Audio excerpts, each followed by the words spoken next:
On the Fringe with Dan RadioStyle. Hope everybody out there is having themselves a great day. This car is hydromatic. Wow. Porsche Panamera GTS, about $139,000 car. Apparently Hunter Biden doesn't have any qualms about having to pay for that one. Interesting. I think we're going to find out a lot, especially with the Q posts that are going on today, that there has been all sorts of issues around the money that Hunter Biden's been getting, some of the places that Hunter Biden's been getting the money from, and from the people that he's getting it from, there seems to be some weird corruption ties around human trafficking and around some other nefarious activities. So a lot of things are starting to really not look good for the Biden family, certainly. And it looks like possibly, and Q hints at this as well, that maybe Hunter Biden intentionally dropped his guard. Maybe he doesn't want to be a part of this anymore. Maybe he's tired of doing all this work for Pops. Maybe he feels like, when he makes $50 million, having to give half of it to his dad is just too much for him to bear. So he doesn't want to do it anymore. A lot of speculation around it. We're going to see where that takes us and what happens over the next number of days. 4886 is where we left off last. Ukraine, China, Iraq, Iran opens the door far beyond the Biden family, doesn't it? All sorts of stuff. How do you protect your interests, or another way of putting it, shelter from prosecution and public awareness, all of your nefarious activities? How do you hide that from the public? Control is important, right? You've got to be able to control the information. You got to be able to control the people. You got to be able to control what's happening. So you need to be able to infiltrate places like the Department of Justice, the FBI, state intel, the news, all these different things. Now we're going to show how it's interesting how news and how the administration of Obama and Clinton really seemed to be hand in hand, almost married together, and we'll have some of that coming up too. So some of the ways that you maintain control is you put very specific people in specific circles and specific locations, Southern District of New York, for example, and you make sure nothing happens. Head of the CIA, Haspel, these things will keep others from letting information flow. So how many fired FBI, the Russia mid-year thing, how many of those people ended up with book deals? How many of these people, your Brennans, your Comeys, all these different people, all got book deals, all got million-dollar deals? That's how the deep state takes care of its own. So book deals can obviously be very lucrative. Follow the families. U.S. taxpayers likely paid for all of it. We're saying here, the Q is saying it here, that apparently they did, but we don't know that for sure. But again, information warfare, it's all about the information warfare right now. And Q is continuing to help paint a picture for us. 4887, worth remembering is the important part at the end of all this. So first, Dems are deploying a DARPA-funded AI-driven information warfare tool to target pro-Trump accounts. Now, this whole thing has started because the guy, Hoagland, however, explained in an interview with The Post that he was unhappy that top social media accounts had supported Trump and had effectively defended the president in recent days from claims that he had suggested Americans inject themselves with disinfectant. So again, the counterculture, the counter-narrative went slamming on Trump for trying to say they inject themselves. If only there was a way they could inject themselves with some sort of disinfectant. Now, he was saying it a little tongue-in-cheek. He's saying he was being sarcastic. I certainly never actually thought he meant to inject ourselves with disinfectant, and then they've respun it as bleach. So again, it's the way the story was played. They used their AI to do this, but we as a people were pretty good at defending the president in doing this. And that bothered this guy a lot. It bothered Hoagland a great deal.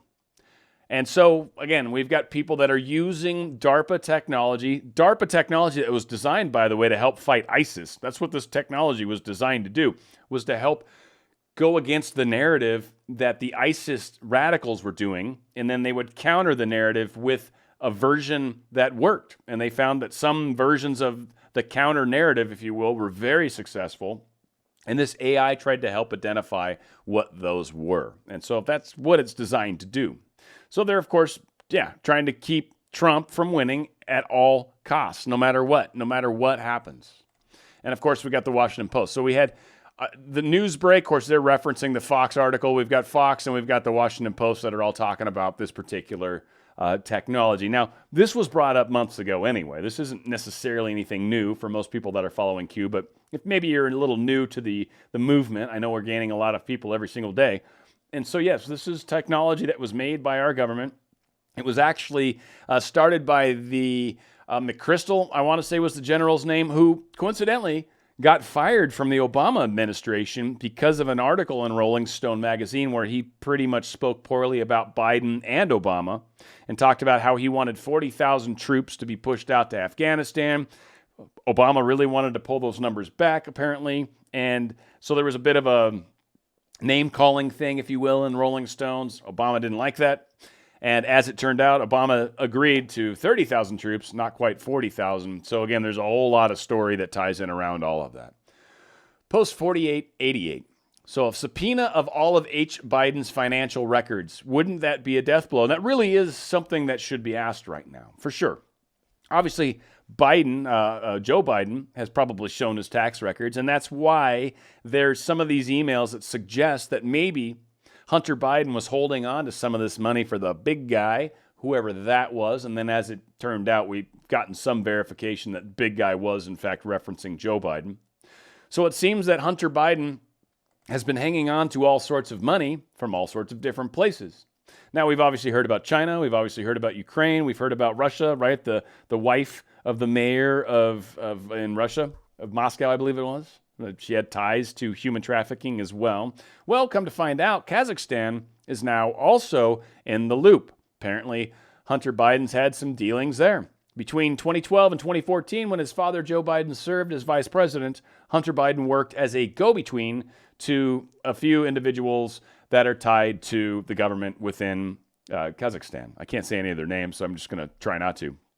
So, again, a lot of information is coming out in big gulps and big amounts. This laptop that the FBI's got, we're still waiting to hear from them to verify some of this information. Fox News verified one of the sources, and one of the sources said, yes, I was on this email chain as well, and yes, this is in fact a legitimate email. I got a copy of it as well. Not me personally, but that's what they're talking about. Post 4889, here's Hunter Biden just dealing with life and such, it's so difficult being him, right? Obviously, he's got all these stresses and challenges in life, but here he is with probably someone that definitely has that Eastern European look to her. And we've got a great little article that's being shared with us, and it's kind of interesting. The emoluments clause was attempted to be used against Trump recently out of the Southern District of New York, interestingly. And the Supreme Court recently, because the Southern District basically said, yeah, you're guilty of this, big guy. And it went to the Supreme Court because Trump's lawyers said, no, this is ridiculous. Supreme Court immediately kicked it back and said, this is a waste of our time. We're not doing this. So they lost. And the emoluments clause is something that has to do with getting money, and I'll share some information here, but getting money from foreign governments when you're essentially working for the government.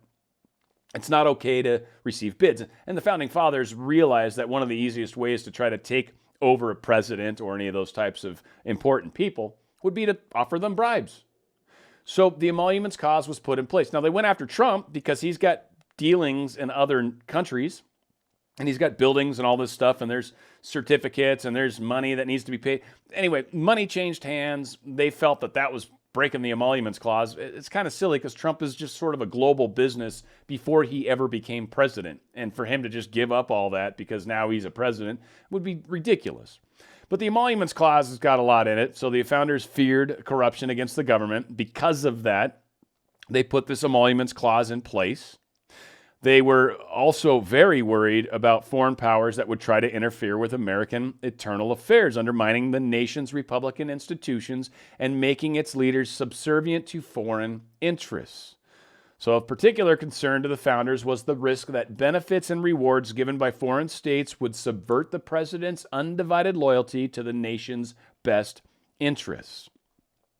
Founding-era statesmen stressed that the dangers of foreign influence and divided loyalty would be reduced when office holders obeyed the Constitution's mandate by seeking the consent of Congress before accepting any foreign benefits. Now, because the framers wanted to eliminate foreign influence of every sort, they drafted the clause with language both sweeping and unqualified. prohibiting those holding office of profit or trust under the United States from accepting any present, emolument, office, or title of any kind whatever from any foreign state unless Congress consents. And as it looks out, it seems that Joe Biden has had some things paid for by Hunter Biden, who's been getting all sorts of money from all these different locations that Joe Biden was helping with. Now, in the case of Ukraine, Joe Biden is in charge of keeping corruption from happening. And odd that Hunter Biden was in there with Devin Archer, making gobs of money, sitting on the board of an energy company that they knew nothing about. So again, seems strange. And as we've found, there seems to be some evidence to suggest that Joe Biden's been enjoying the fruits of his son's labors. So again, if we looked at Joe Biden or Hunter Biden's taxes, we would probably find some very, very painful stuff for the Biden family. 4890, those who provided Hunter Biden with underage girls trafficked, we don't know, okay? There's assumption that the Moscow lady was involved with that. Again, this is a Q post. I'm not saying this is fact. I think information is going to come out. A lot of the times, future proves past. So Q is kind of hinting that maybe the people that might have provided Hunter with these alleged underage girls might very well have been the ones that took a picture of him. Was it this picture here? Is it possible that maybe they were the ones holding this particular camera? I mean, to me, it looks like they're standing in the street, but whatever. It's a parking lot probably. So if large sums of money are being paid by foreign state actors to protected in powerful positions, U.S. politicians, right? So they're trying to protect all these people. They're trying to pay money for favors. So why would they want their assurances and their deals being kept secret? Now, and not just kept secret, but also kept, right? So I'm going to give you, Hunter Biden, a bunch of money. I'm just hypothetical, right? I'm going to give you a bunch of money, but in return for that bunch of money, I'd want some favorable things to happen here, or I want an interesting deal to open up where we can maybe get access into your economy, or I want to have you guys drop maybe an allegation or investigation into any mischievous things I might be doing. So I'm going to try to quid pro quo, if you will. I'm going to try to get something out of the deal. And if you're doing something like that, generally speaking, you set up means of blackmail or some sort of legal means to be able to get your money back. You get something on the line. I mean, yeah, they've got to give you something if they don't come through with their promise. So they probably had something in place. A lot of times we can call that bribes or blackmail, right? How do you control somebody when they've got the dark secrets? Or how do you control somebody that's supposed to do you a favor? Well, then you get dark secrets, such as pictures of someone sleeping with a crack pipe in their mouth. Obviously, Hunter didn't take that picture. The question that many of us are asking is, how did this information end up on his laptop? So post 4891, how do you inform your targets or business partners what you have? How do you inform your business partners that you've got dirt on them? Why would Hunter Biden have so much material on his laptop? This is, again, the question that everyone's asking. How was the content originally received? Was it email? I mean, that would make sense, right? Because otherwise, why would you have incriminating pictures of yourself on your laptop?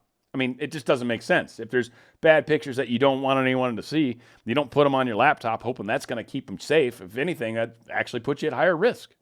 So why would Hunter Biden risk turning over such material to a computer repair shop? Content's unrestricted, right? He apparently opened up his laptop, said, okay, here's the password or whatever. Have at it. I need you to fix it. Unfettered access. Do whatever you want. And I know in Apple's, a lot of times the passwords can be maintained within a little file. So maybe you open up your email in the Apple client. If you're already in the machine, then maybe email opens up. Maybe all these different programs open up. And then suddenly you've got access to all this information. So the question is, in my mind, did Hunter Biden know this information was already on his laptop at the time he turned it in? Did that information maybe show up while the laptop was in possession of the computer repair shop? And since they had access and they could open it up, it was still receiving emails? Who knows? But do you leave that information there on purpose? And that's the big question, on purpose. There's years of being treated poorly by Pop. Or is this just simple negligence? I mean, it's possible too. Hunter was a drug user. They're passed out with a crack pipe in his mouth. That's not safe. That's not smart. There's nothing about that that's a good idea. So it's very possible he was negligent. Maybe he had all this crap on his computer and just didn't realize it, never thought anyone would look at it, thought he was above the law, whatever. But if such information existed on a laptop, why wouldn't the contents be claimed? Now, of course, at this point, I heard that the lawyers said, hey, we want to get the laptop back. I don't know if that's true or not, because if that's truly true, then that's the lawyer acknowledging that this information is Hunter's, in which case Hunter's toast. I mean, that would be verifying it almost. But several attempts were apparently made to contact him, or at least that's the suggestion or question. Did they? Probably, right? If you're a business owner and you're trying to get the merchandise back to your customer, because that's generally good customer service, you'd reach out to them a few times. Now, within the contract, if you don't come and pick up your stuff at a certain period of time, it becomes mine, because otherwise I got to charge you for storing it. So supposedly after 90 days, I haven't seen the contract, but that's what people are saying, that supposedly after 90 days, this information, this laptop became the personal possession of the individual at this location, this computer repair shop. So any messages that were on there, or any messages left to Biden, would obviously, there would be recorded conversations from the Apple person, the computer guy, and he probably was covering his tracks, knowing full well, because he probably figured out who this was. He gave a copy to the FBI. He gave the laptop to the FBI, so he knew who this belonged to. So my guess is he went to great lengths to at least document his side of it to the best he could. So why wouldn't Hunter Biden want to reclaim, knowing that the contents on the drive could bury Pops and family? Was he not reclaiming because he was too busy? Did he forget about it? Does he just not care? It was just not going to be bothered by it? Or I guess what they're wondering is, did he want Dad to get caught? He has a troubled life for sure, and he's got a troubled family, no question about that. I mean, having to lose a brother and just living in that life, having to, probably the corruption even, I'm sure it's not a great place to be. So again, a lot of people think when you look at like someone like the Kardashians, or when you look at someone like, someone that's very famous, and you go, oh, it'd be so awesome to be famous. Well, you're not taking into account all of the drama that goes on being in those places, especially being famous and not ever being able to go anywhere and not be recognized, right? There's a lot of things that we don't understand about fame when we're not famous, right? We don't truly understand that. 4892 brings up another story that Twitter is burying. So again, they're talking about Biden being a national security threat. I think that's true. Now, which one? Hunter Biden, Joe Biden? I think both of them. I think you're just safe blanket statement Biden. But after corruptly blocking, this is from Sean Davis, after corruptly blocking readers from accessing the New York Post expose on Hunter and Joe Biden, Twitter is now throttling circulation of a Fox News story detailing Biden's business ties in communist China. So one more angle that Twitter is helping their dear friends in office, trying to keep them out of trouble. Now, the problem is this is obviously going to screw Twitter's chances of maintaining that Section 230. So they're either going to have to stop completely altering and censoring, or else they are just literally going to be a publisher, and at which case we have to understand as users of Twitter that they can and will censor if they don't like your opinion.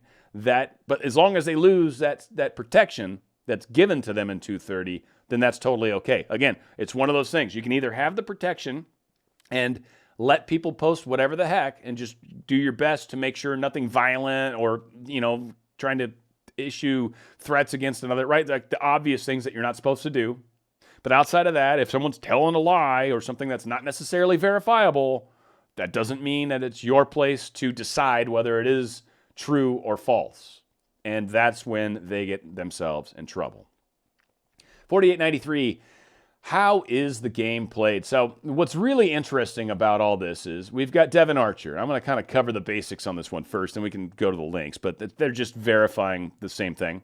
So first, you get a unanimous conviction by a jury. Devin Archer was convicted for messing around with this Oglala Sioux Indian tribe, defunding them out of a bunch of money, millions of dollars. It's bad stuff, right? So then, interestingly, the second thing that happens is you get an overturn of conviction by Judge Ronnie Abrams, and that name is going to come up a bunch here, of the Southern District of New York, and they're going to attempt to free or provide shade for Biden, for Hunter Biden. by getting Devin Archer out of the news, by getting him out of this you've been convicted situation, that saves Hunter Biden from being affiliated with a convicted, corrupted person. But right after Judge Ronnie Abrams decided, again, from the Southern District of New York, just to point out the painfully obvious but super important point, that the Southern District of New York has been involved in blocking more stuff than anywhere else. Hillary's email stuff, information around Weiner, a whole bunch of so much stuff. The Epstein cases were handled out of there, a lot of bad stuff. So after all that, the Federal Appeals Court reinstates the conviction background, reinstates the conviction. So we got some background information here on Ronnie Abrams, and let's just go ahead and jump into some of this. So first, the court reinstates the fraud conviction for Hunter Biden. This is being shown in Politico. Yeah, basically, that's the story. You don't need to read it all. You can if you want, but it's not that worth it. Judge Wed Mueller team member steps away from the Trump suits. Now, this is what's kind of interesting. Federal judge who is married to a new member of Robert Mueller's investigative team has stepped aside from lawsuits involving President Donald Trump and his business empire, court records show. Greg Andres, a New York lawyer and former Justice Department prosecutor who specializes in foreign bribery and fraud, has joined the team of lawyers investigating potential coordination between Russia and the Trump campaign.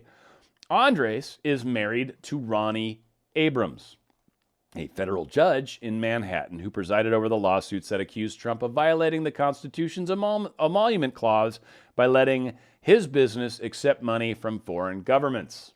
So again, one thing that the deep state is notorious for is projecting what they're doing wrong onto others and then trying to bust them for it, and they just try to push as much evidence and try to, subject them to all sorts of horrors to win their case.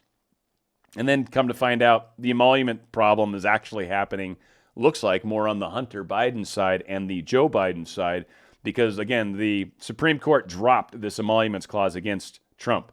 The case went through the Southern District of New York, then bubbled up to the Supreme Court, and the Supreme Court kicked it back and said, bite me. We're not dealing with this. So again, former Justice Department official joins the Mueller team. This is how the game is played, folks. Greg Andres started. He's tied in. So is the judge who tried to overturn Devin Archer. That was the husband to Greg Andres. 4894, we've got another Twitter post about this lady called Alexandra Chalupa. She's coming into play. Now, do you think DC's panicking? And who is Alexandra Chalupa? Is she a delicious beverage from Taco Bell, or is she a person? Not a beverage, but a food item, sorry. But Steve Bannon, she's posting, is a terrorist more dangerous to the United States than Osama bin Laden ever was. He belongs to a high-security prison for life, and any journalist or news outlet treating him as anything but a code red threat is aiding and abetting the enemy. Everyone is on notice. Well, gee whiz, thank you, Alexandra Chalupa. Sounds delicious, making me hungry for all of that. Who is Alexandra Chalupa, though, you might want to ask, says the New York Post. Now, she's obviously a lover of parrots. That's fantastic. Good on you. But apparently, Chalupa is a Ukrainian-American who calls herself a human rights lobbyist. She made a cameo minutes into the opening statements of the House Intelligence Committee ranking member Rep. Devin Nunes, in which he railed against Democrats' secretive impeachment process. Violating their own guidelines, Democrats repeatedly redacted from transcripts the name of Alexandra Chalupa, a contractor for the Democratic National Committee who worked with Ukrainian officials to collect dirt on Trump campaign, which she provided to the DNC and the Hillary Clinton campaign. That is who Alexandra Chalupa is. She's a Ukrainian American that is very tied up in all of this. Now, 4895, we kind of take a small little detour, but an important one nonetheless. And again, it involves more Twitter posts that are being hidden from people. So, system of control, apply logic and common sense. Now, what happened here, and I'll go back to the box in a second, but just in, Twitter removes tweet from the White House COVID-19 advisor, Dr. Scott Atlas. He's the White House COVID-19 advisor, Dr. Scott Atlas, saying masks don't work. Now, his post specifically, masks work? No. LA, Miami, Hawaii, Alabama, France, Philippines, UK, Spain, Israel. All of those countries are mask mandate countries and have had huge explosions in the number of people getting sick. So that's some of the evidence. The World Health Organization also says that widespread use is not supported and might cause harms. If a lot of people are using this, there's some other harms that come into play. Hennigan and the Oxford CEBM said, despite decades, considerable uncertainty regarding the value of masks. The CDC review in May suggested no significant reduction in influenza transmission. Then he goes, learn why, and immediately provided a bit.ly link, one of those short little links. And that link got stripped by Twitter. Twitter didn't want to let anybody know about this. Now, I will show you what he was linking in 1 second, but I do want to read the side of the box. Now, what he references is he talks about a number of masks, but the N95 and specifically surgical masks are both significantly better than the ear loop, just that blue crap mask that a lot of people use. That is not truly a surgical mask, so there is a difference between them. And on the side of this box, when you buy the box, it says, this product is an ear loop mask. This product is not a respirator and will not provide any protection against COVID-19 coronavirus or other viruses or contaminants. The ear loop blue masks that just about everybody's wearing are apparently not as effective as one might think. Now, who and what was he referencing in his post or tweet, I should say? It was written by Roger W. Coops. Roger W. Coops holds a PhD in chemistry from the University of California, Riverside, as well as a master and bachelor degree from Western Washington University. He worked in pharmaceutical and biotechnology industry for over 25 years, and before retiring in 2017, he spent 12 years as a consultant focused on QA and quality control issues related to regulatory compliance. He has authored and co-authored several papers in the areas of pharmaceutical technology and in chemistry.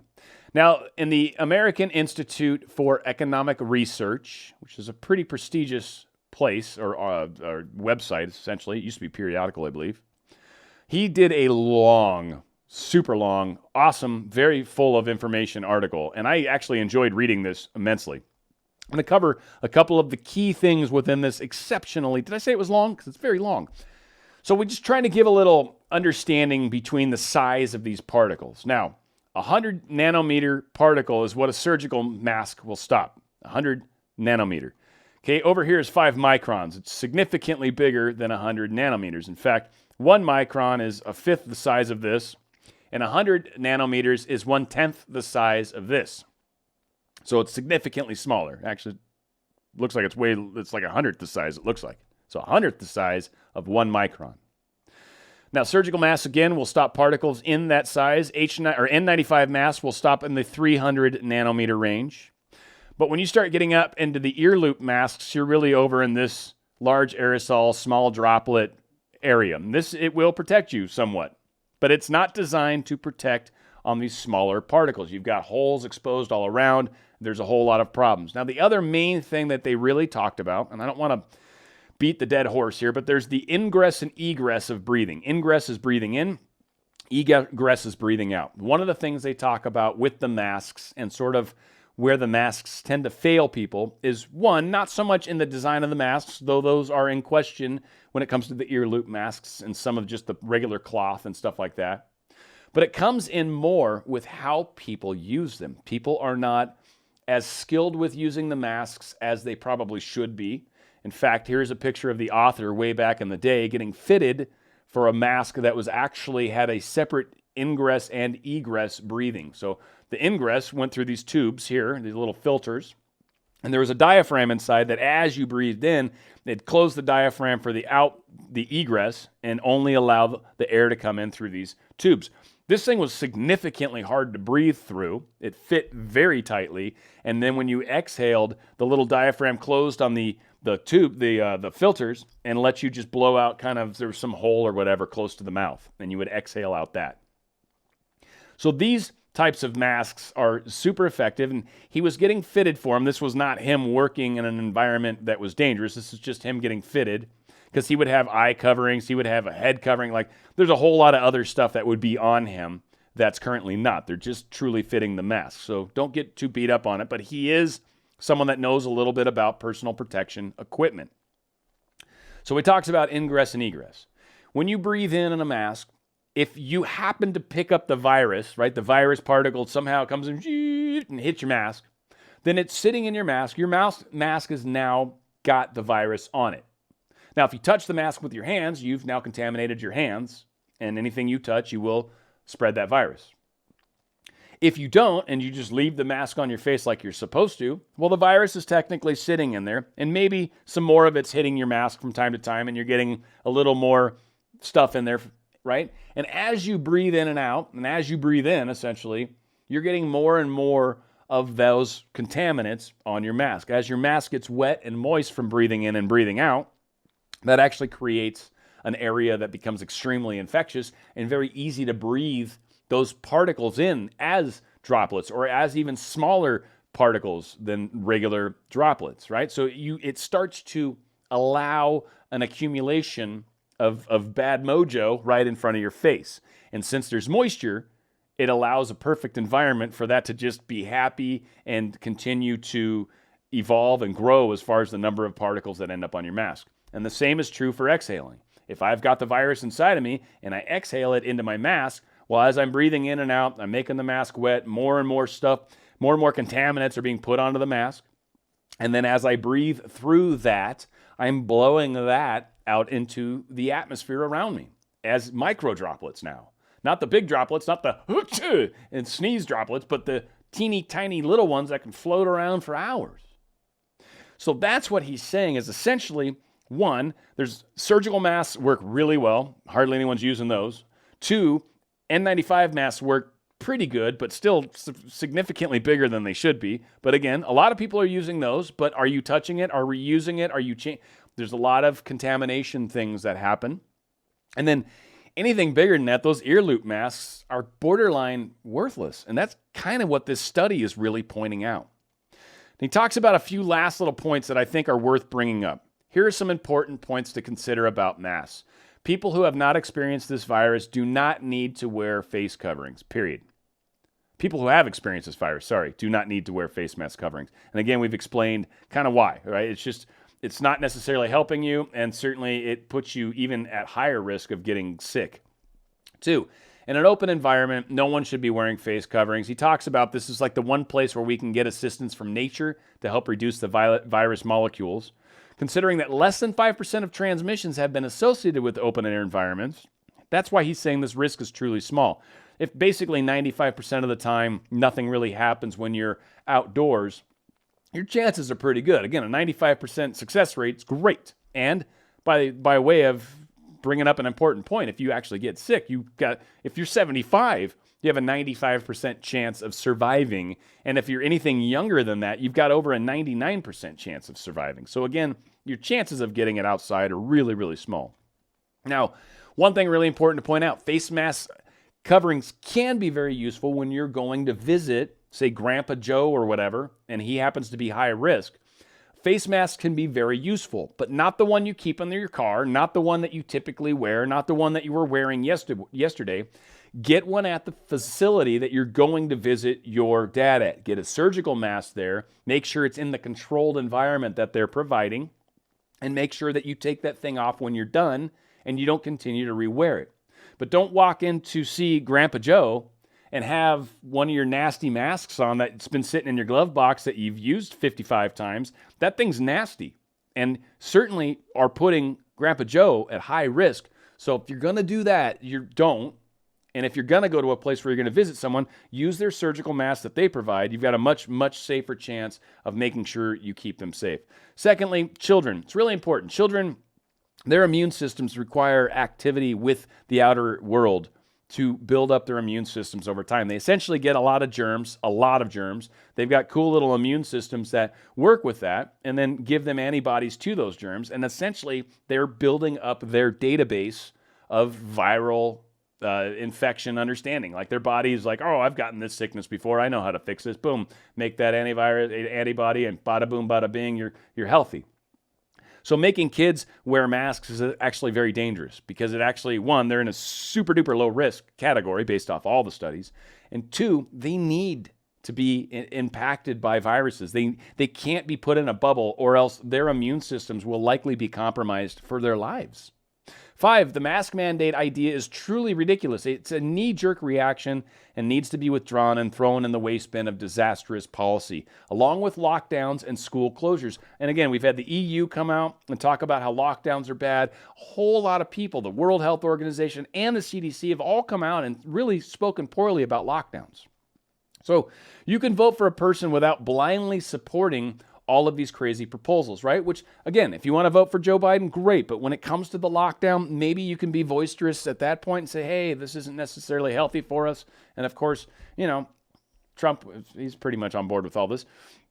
Number 6, there may be other health risks associated with continued use of face coverings. This is one of the things that they've been talking about. Now, he is saying this is anecdotal, but he's got some physician friends, and they're talking about increased conditions that may be associated with face coverings, such as facial skin infections, nose and throat and sinus infections, and even some anxiety. Some people are kind of getting a little nervous and a little weird and all that. So, and there is some possible danger to limiting the amount of oxygen, especially when you're working out. So sometimes those things can be a little dangerous. So things to keep in mind as well. 7, and final, we also do not know enough about the possible consequences of forcing whole populations to adopt face coverings for extended periods. There may be both health and social consequences that we cannot consider at this time. Humans have developed as creatures whereby we interact with our environment. Our whole upper respiratory tract has developed immense defenses against some of these things. So if we take away that ability to test it from time to time and stress it from time to time, we actually start to minimize the strength of our own immune system. So this is what came out of this post. Twitter blocked this article, which was written by a very prestigious individual who's got years in the business and certainly has worn PPE for large portions of his career. And he wrote in an extremely prestigious site, American Institute for Economic Research. Yeah, they don't like that at all. They don't like the truth coming out, so Twitter actively blocking it. Now, just to point out, 4896, One Big Happy Family, we were teasing at this a little earlier, and this is an older post. The Democratic Party and mainstream media. So we've got Obama admin with ABC News, Obama admin with CBS News. These are brothers in this case. These guys are married over here. Married over here, we've got an Obama admin with ABC News. Married over here, Clinton admin with CNN. Married over here, Obama admin with ABC. Obama admin with ABC. Obama admin CNN. Obama admin ABC. Dem governor, CNN. Again, very interesting how the family works. You get into positions of power together. They don't let you outside of this little controlled loop and certainly don't let you just run around willy-nilly and say whatever you want. So how is the game played? Nepotism. Basically, that's how the game's played. Joe Biden and Hunter Biden. Hunter Biden's making all the money for Pops, and Pops is kind of living nicely off of the efforts of his son. And certainly his son is making gobs of money because of his father's title. It's a whole stinky situation. So the big question that keeps coming up, now that you know how Judge Ronnie Abrams and Greg Andres are connected, who is Dan Abrams? So let's look at who Dan Abrams is on this Wikipedia chart here. Of course, always can trust Wikipedia. But who is Dan Abrams? Well, he's an American web entrepreneur and a television host who serves as the chief legal affairs anchor for ABC News and is the host of The Dan Abrams Show, oddly named, where politics meets the law. So that's what he's all about. He's the legal guy for ABC. He also is the brother of Judge Ronnie Abrams. He's the chief, right? So he's the brother of this guy. He's the chief legal affairs anchor for ABC News and the host of the Dan Abrams Show, where politics meets the law. And he's related to that same Southern District lawyer who's also got the wife who was involved with Mueller. That is the circle of life in the swamp. That is how the swamp works. That is the deep state in a nutshell. That is what Q is against. That's what all of us Anons are against. That is how this game is played. 4897, one more fabulous example of this. Alphabet creator or CEO, I should say, co-founder, is Sergey Brin. He is married to the 23andMe, Anne Wojcicki. I can't say her name, doesn't matter. And her sister, Wojcicki, and I'm sorry because you're on YouTube, but that's her sister, Susan, is in charge of YouTube. This is how the game is played, folks. This is how the game is played. This is how control happens. A lot of people are like, how could you keep secrets like this? Easy. Small groups of people, that's who's keeping the secret. And then you have blackmail on individuals within that circle. So if any of them get out of loop, you can take down either A, that whole group, whole family, or B, the member of the family can be taken down. Sometimes I kind of wonder if that's maybe part what happened to Joe Biden's son that died of cancer. I mean, it's as sad as that is, and I'm not saying that's the truth. I hope it wasn't. But now you see Hunter Biden kind of like maybe being a little irresponsible, and you almost got to wonder if he's just like, I don't want to be a part of this. And Joe Biden maybe is so corrupt. Who knows? Who knows? It's speculation.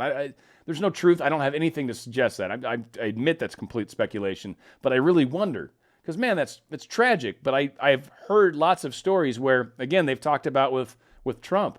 The love of a family is very deep. And so sometimes the threat of violence towards family members is enough to get people to kind of back down. And some think that maybe that's kind of why Trump is being a little more tempered in his going after the deep state like everyone wants him to. They want him to show up at the house with handcuffs and, and drop them down on the ground and throw their knee in the back. And no, and that's not how this is going to play out. 4898, why is the FBI's top child porn lawyer involved in the H. Biden laptop case? I was not able to dig any information up on this. I looked, I couldn't find anything, but supposedly it's Special Agent Joshua Wilson. I'm expecting more information to come out around this. I think this is one of those future-proof past hints that Q may be giving. I'm not saying I know anything about this. I'm not saying I'm sure about it, but I've heard so many stories around the Wiener laptop and all sorts of other stuff. Again, I think the bigger picture is still brewing.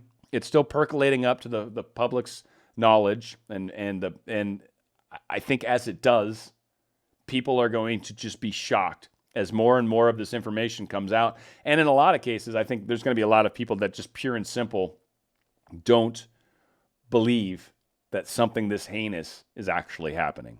So, of course, we're talking about a pattern here. It's interesting that if Hunter Biden is lawyering up at all, it implies a lot of things. And I'm sure there is a whole heck of a lot of nasty stuff that is coming Hunter's way. We're going to see how it plays out in the big picture. Let's take a quick verify here. We've been getting so many posts today. All right, nothing new has come up in the time of filming this, so hopefully we'll continue to maintain for a little while longer. But again, a lot is going on. We need to stay on top of this. We need to try to understand the bigger picture. We need to also understand that there is a concerted effort by the deep state to block this information, to keep people from talking about this information, to downplay stories that are definitely not looking good for the deep state. There is an information war happening on both sides of this equation. And Patriots, digital warriors out there, you are definitely as much a part of this as anybody else out there. I appreciate the help you guys are doing. I appreciate the help that everybody, just the work is amazing. Let's keep at what we're doing. And when we stay together, when we unite, we are extremely strong. Where we go one, we go all. It's on the Fringe with Dan RadioStyle.